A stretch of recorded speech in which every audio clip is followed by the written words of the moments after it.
تعظیم اولیاء کی برکت۔ محبت اولیاء کرام کا ایک اہم تقاضا یہ بھی ہے کہ ان کی تعظیم و تکریم کا پورا لحاظ رکھا جائے۔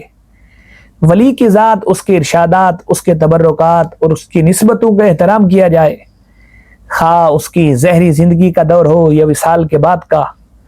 احادیث مقدسہ سے معلوم ہوتا ہے کہ اللہ تعالیٰ کے محبوب بندوں کا احترام در حقیقت رب ذوالجلال کی ہی تعظیم ہے، اور اس پر بارگاہ الہی سے عظیم انعامات عطا ہوتے ہیں۔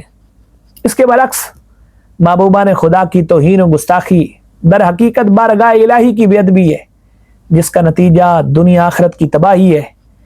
فقہ کے 4 ائمہ میں سے ایک معروف امام حضرت سیدنا امام احمد بن حنبل علیہ الرحمہ ایک مرتبہ بہتے پانی سے وضو فرما رہے تھے۔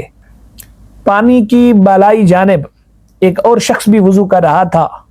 اس نے سوچا کہ میرا استعمال شدہ پانی بہہ کر جس طرف جا رہا ہے، اس جانب رب تعالیٰ کے ایک محبوب بندے اور مسلمانوں کے پیشوا حضرت امام احمد وضو فرما رہے ہیں۔ اس کے دل نے یہ بات گوارا نہ کی اور وہ اٹھ کر نچلی جانب آ گیا، جدھر کو امام صاحب کے وضو کا پانی بہہ کر آ رہا تھا۔ اس کی وفات کے بعد کسی نے اسے خواب میں دیکھا اور پوچھا کہ اللہ تعالیٰ نے تیرے ساتھ کیا معاملہ فرمایا ہے؟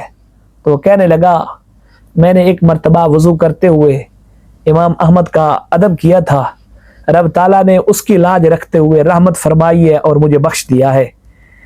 سیدنا ابو ہریرہ رضی اللہ تعالیٰ عنہ نے مصطفیٰ جان رحمت صلی اللہ تعالیٰ علیہ وسلم سے حدیث قدسی روایت کی۔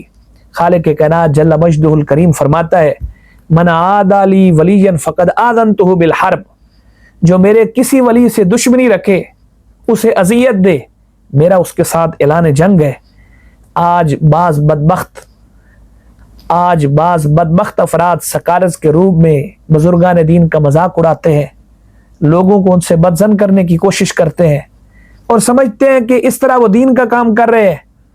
اچھی طرح ذہن نشین کر لیجئے، بے ادب کبھی بھی دین کا سچا نمائندہ نہیں بن سکتا۔